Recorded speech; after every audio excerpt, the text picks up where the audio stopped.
Most people start DevOps by learning Kubernetes, but the problem is Kubernetes assumes you already know Linux, and one of the most ignored topic in Linux is storage. So in this video, we will slow down, build the right foundation, and understand how Linux storage actually works.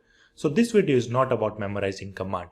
It's about understanding what disks are, how Linux sees storage, and how data actually lives on a server. In the next video, we will attach real disk and do everything hands-on. But before that, let's understand the basics. First, let's see what disk Linux can see on this system. For that, we have a command that is lsblk. So this command shows all the block devices on this machine. In Linux, disks are treated as a block devices, meaning the data is read and written in the blocks. Here you can see a device like SDA. These are the actual disks attached to this machine. Now let's see where Linux exposes these disks. So for that, if I run ls-l and /dev. So here we can see a lot of devices in this particular directory. And if I do grep for only SD, I can see SDA, SDA1 and SDA2 here. In Linux, everything is treated as a file, even the disk as well. All higher level tools eventually work on the top of this. So our physical disk, if I run lsblk, so as you can see, I have a disk that is SDA, and that SDA is being treated as a file at the Linux system. And we can see by going inside the /dev directory. Now that we know Linux see disk, the next step is understanding the disk usage. So let's check the file system level disk usage. For that we can use df-h command.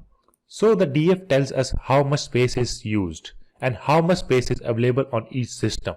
So here we can see the different file system along with the size, and here we can see the used and the available capacity of that particular file system.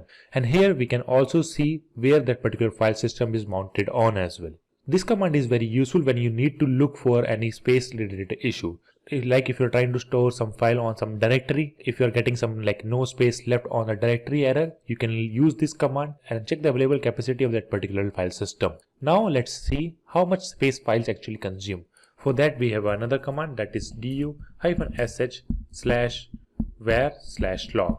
I'm looking for a space for the /var/log directory. So here I can see that is 47 MB. So du shows how much space files or directories are using. So here we can see it's using only 47 MB. So this difference is important in DevOps. If df shows disk is full, but du doesn't show much data, it usually means a deleted file is still open by a running process. Knowing this saves a lot of production debugging time. So now we know what disks are and how space is used. Next, let's see how disks are divided. To see how disks are split into partition, let's run this command that is lsblk-f.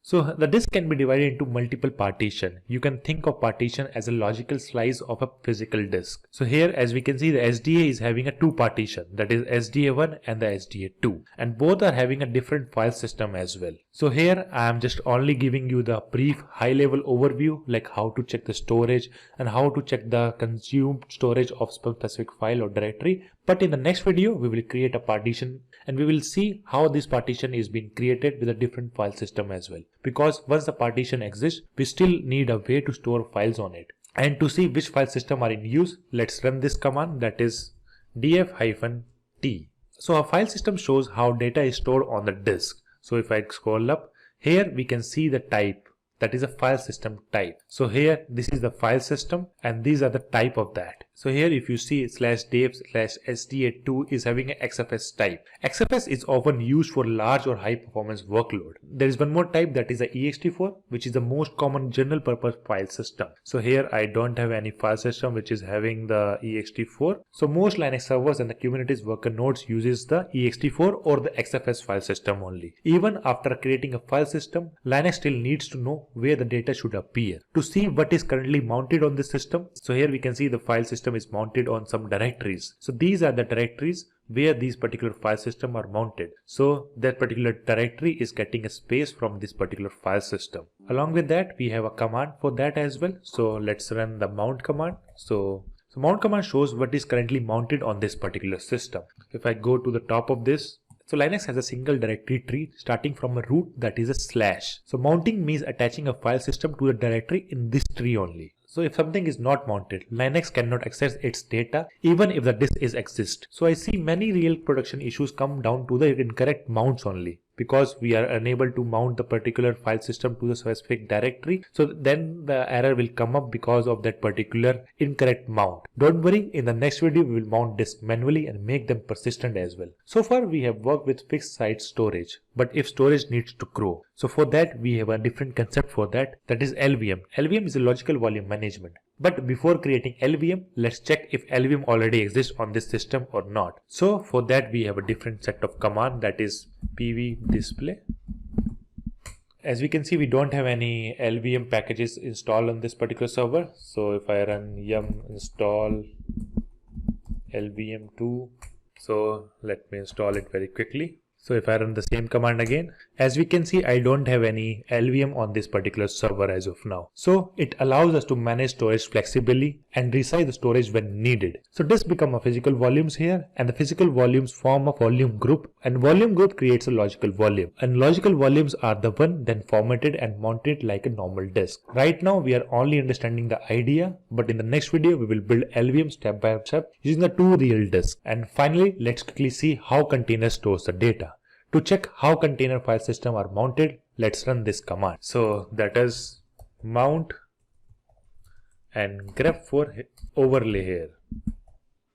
Basically, container don't get a real disk. They use something called OverlayFS. So OverlayFS combines a read-only image layer and a writable container layer. So when a container or pod is deleted, a writable layer is gone, and that's why the container are enforceable by default. So as you can see, these are the overlays file system which is being used by the RK2 containers, because I am running a Kubernetes cluster on this particular setup, and these are the OverlayFS file system mount points. That's why we are able to see a lot of information here. If Linux storage is not clear, disk issue feels random and debugging become more stressful. But once these basics are clear, storage problem become more predictable and more easier to debug. In the next video, we will attach two new disks to the system. We will create partition, format file system, mount disk, configure fstep file, and build LVM from the scratch. So this video build the foundation, and the next video is pure hands-on. I want you to tell you one key point. Linux storage is not advanced. It's fundamental, and every DevOps engineer must know it. If you found this helpful, hit like, share it with your friends, and subscribe for more content like this. Thanks for watching. I will see you in the next one.